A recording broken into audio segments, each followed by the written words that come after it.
ये सरना स्थल है और इस पहाड़ के ऊपर में अभी नीरज मुंडा इसे पूछ रहे थे, इसके ऊपर में एक ऐतिहासिक जगह भी है।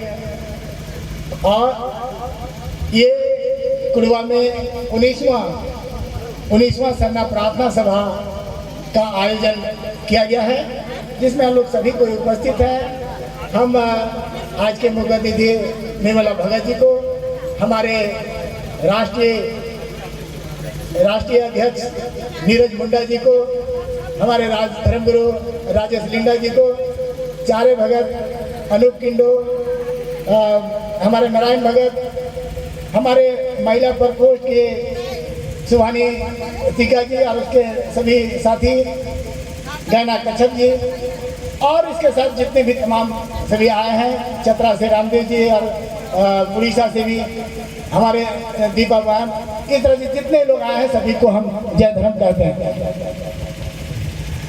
निश्चित तौर से सरना प्रार्थना सभा जब से बना और एक हम लोग समाज के बीच में गए, अपने धर्म और समाज के बारे में हम लोग बोले, और आज सरना प्रार्थना सभा का लगभग 26-27 साल हो जा रहा है।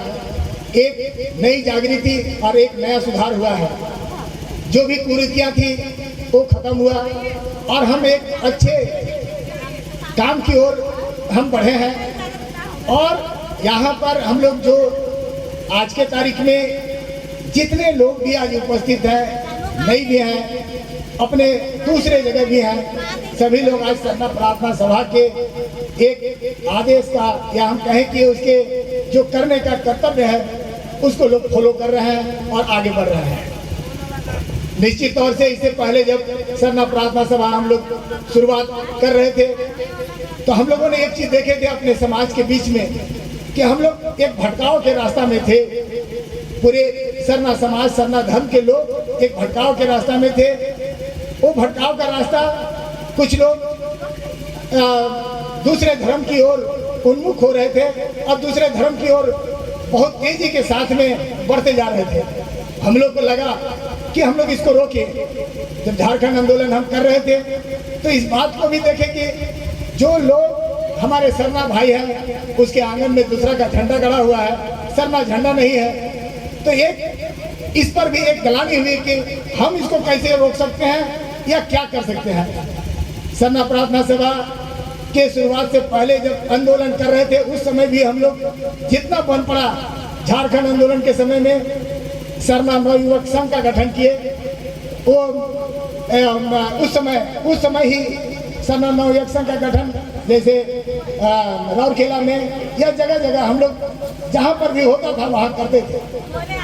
बाद में एक घटनाक्रम ऐसा हुआ कि जब ये आंदोलन के दरमियान देखे कि नहीं, हम लोग को इस ओर बहुत तेजी से और एक संगठित होकर हमको बढ़ना होगा।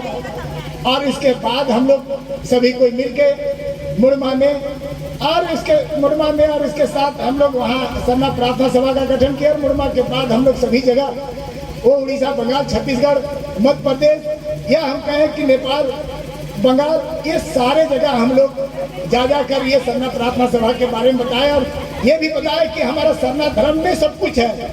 हम प्रकृति की पूजा करते हैं, हम प्राकृतिक पुजारी हैं। मेरा हर एक गांव में, हर एक मौजा में एक सरना है और ये सरना खतियान में दर्ज है।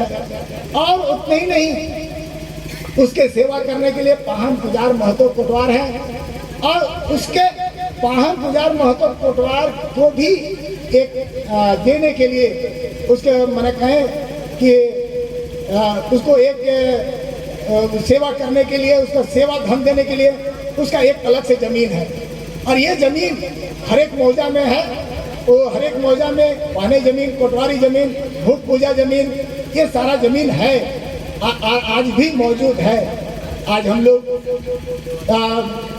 हम ये कहने से भी नहीं हिचकेंगे कि आज हम ही लोग इस सारे जमीन पर जो लगान सीओ के द्वारा या सीओ के द्वारा, ब्लॉक के द्वारा जो लगान फिक्स कर दिया गया, तो पाहन लोग सोच रहे हैं कि हमारा हो गया और सोच रहे हैं कि इसको भी हम जैसे तैसे बेच के हम निकल जाएं, हम इससे पैसा कमा ले।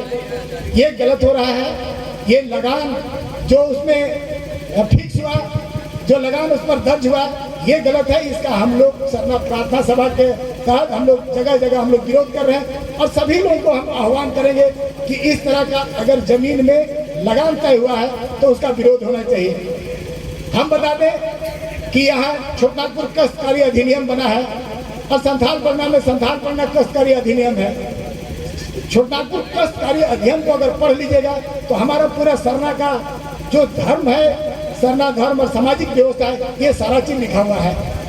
उतने ही नहीं, आप बंडा पर्चा पढ़ेंगे तो गांव में कौन सा जमीन भूत पूजा जमीन है, कौन सा जमीन वो डाली कतारी का है, कौन सा पहने जमीन है और कौन सा पाठ पूजा का है, ये सारा चीज दर्ज है। उसमें छोर दर्ज है, रास्ता दर्ज है। ये सारा चीज हमारी जो सभ्यता और संस्कृति और हमारा धर्म के बाद उस खतियान में भी लिखा हुआ है।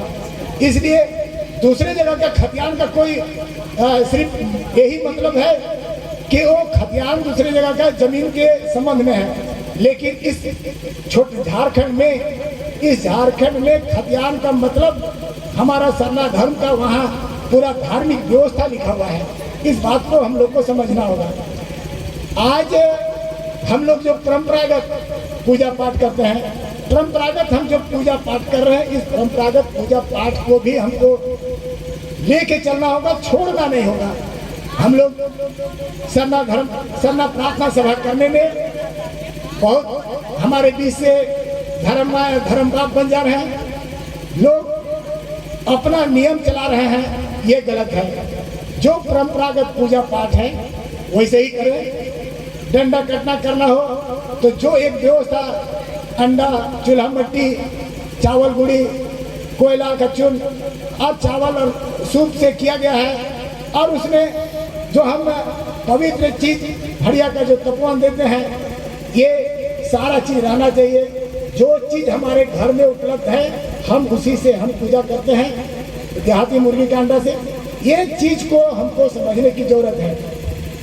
आज डंडा कटना में भी लोग अलग अलग जगह अलग अलग करते रहे, कहीं कसेली से कर रहे हैं, कहीं नारियल से कर रहे हैं, तो कहीं पर सेव से कर रहे हैं और उसमें पूरा जितना फल है वो चढ़ा रहे हैं। हमारे जो परंपरागत पूजा पद्धति है उसमें फल का कोई स्थान नहीं है। ये हमको देखना होगा, नहीं तो हम एक छोटा सा हम बता रहे हैं कि अभी गुजरात में एक आदिवासी लड़का, वो वहाँ गुजरात का सर्विस कमीशन पास किया और आदिवासी होने के बाद भी वहाँ का टॉपर रहा, उस राज्य का टॉपर रहा।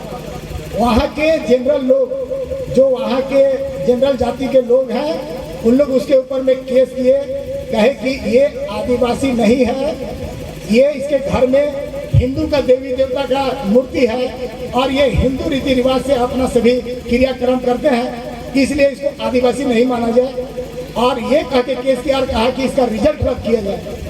उतना ही नहीं, मध्य प्रदेश में और छत्तीसगढ़ में जो लोग ये आंध्रा में जो लोग हिंदू रीति रिवाज से करते थे, जो आदिवासी ग्रुप, जैसे यहाँ आदिवासी ग्रुप में 32 प्रकार के जाति हैं, तो जो जाति ज़्यादा उस पर करते थे उस जाति को आज एसटी ग्रुप से अर्थात शेड्यूल ट्राइब ग्रुप से, अनुसूचित जनजाति ग्रुप से उसको हटा दिया गया है। तो इस बात को भी ध्यान देने की जरूरत है। और हमारे संविधान में भी लिखा हुआ है कि जो परंपरागत रीति रिवाज, पूजा पद्धति और अपने नाच गान को लेकर जो चलते हैं वो आदिवासी कहलाएंगे। तो ये हमारा संविधान में भी दर्ज है, भारत के संविधान में। तो ये सारी बात को समझना होगा और हमको एक आगे बढ़ना होगा।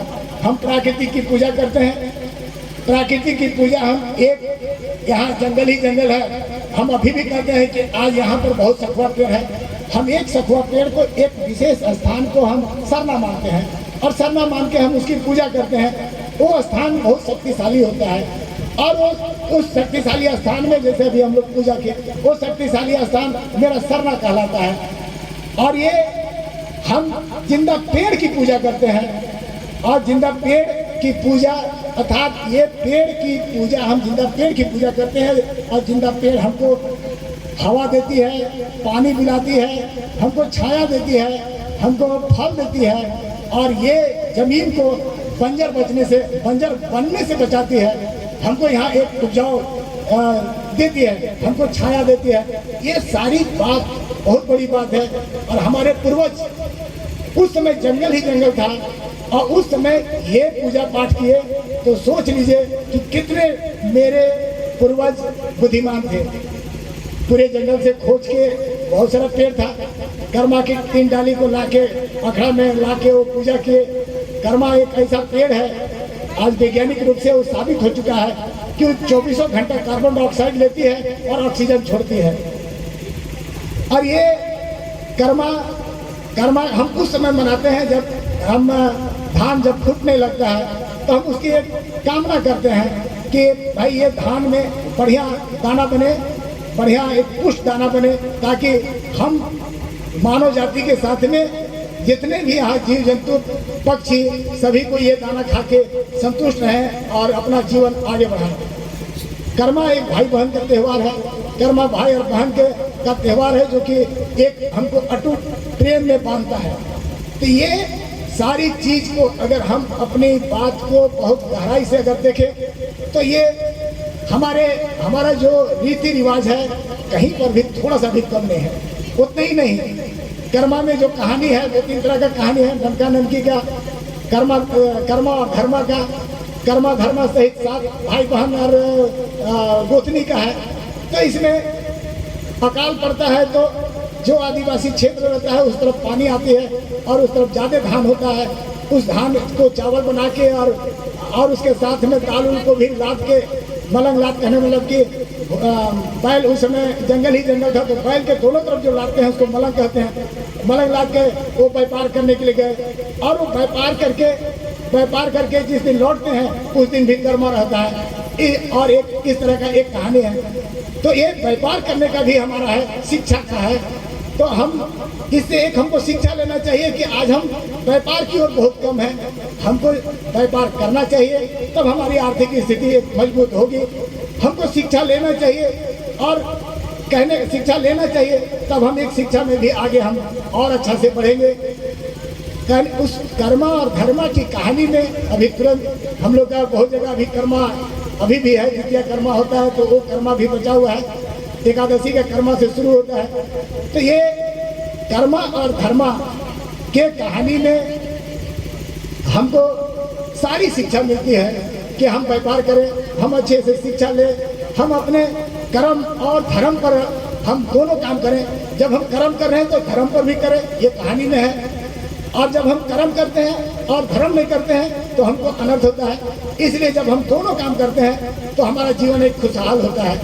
तो ये पूरे अगर आदिवासी जीवन में देखा जाए तो हम लोग उस कर्मा को रिझाने के लिए रात भर, हम लोग कर्म राजा को रिझाने के लिए रात भर हम लोग वहाँ अखड़ा में उसके चारों तरफ नाचते हैं। उसी तरह से सरूल भी है।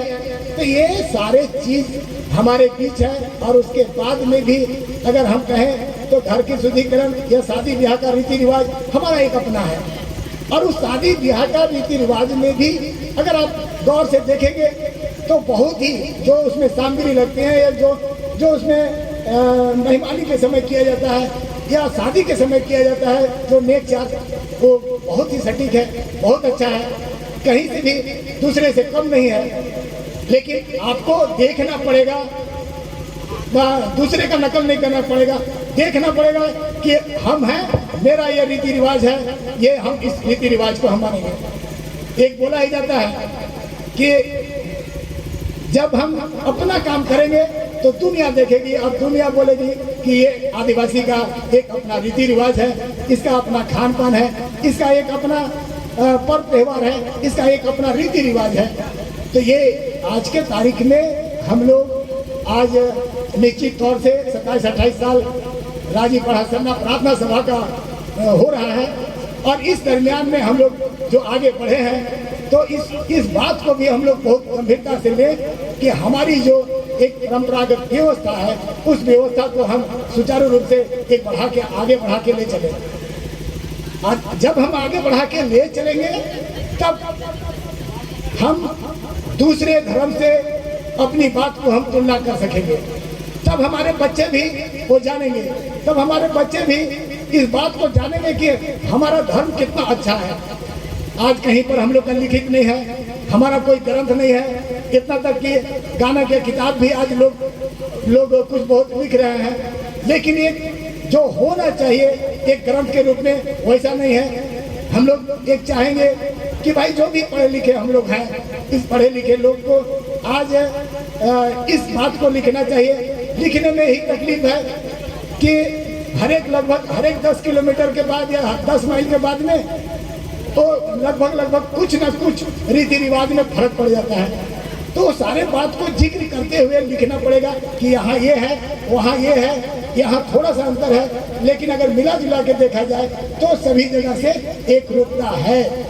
तो इस एक रूपता को हम लोग को बना के चलना होगा, और यही चलने को ही हम सरना प्रार्थना सभा कहते हैं, और यही चलने को हम एक रूपता बना के चलने को ही हम सरना धर्म कहते हैं। और सरना धर्म एक ऐसा धर्म है कि हम जिंदा पेड़ की पूजा करते हैं, जिंदा पेड़ की हम पूजा करते हैं, और जिंदा पेड़ ही हमको सब कुछ देती है। और ये प्राकृतिक अर्थात प्राकृतिक की पूजा करते हैं, और प्राकृतिक की पूजा करना ही सरना धर्म है। आज यही सबसे बड़ा हमारा पूर्वज लोग हमको ये गुण दे के गए हैं कि प्राकृतिक की पूजा करना ही सरना धर्म है, और इस धर्म को आप आगे बढ़ाएं, और हम लोग निश्चित तौर से एक आगे बढ़ेंगे और आगे हम लोग जाएंगे। और ये पूरे दुनिया आज पर्यावरण हल्ला कर रही है कि पर्यावरण बचाओ। हम तो कहते हैं कि पूरा दुनिया से कि भैया सब धर्म छोड़ दो, सरना धर्म स्वीकार कर लो, पर्यावरण बच जाएगा। पर्यावरण अलग से बचाने का कोई काम नहीं करना पड़ेगा। हम पर्यावरण की पूजा करते हैं, आप भी पूजा करो। पर्यावरण बचेगा, हम बचेंगे, मानव जाति बचेंगे, और पूरा जीव जंतु बचेगा, पृथ्वी बचेगा। यही सरना धर्म है। मैं इतना ही बोल के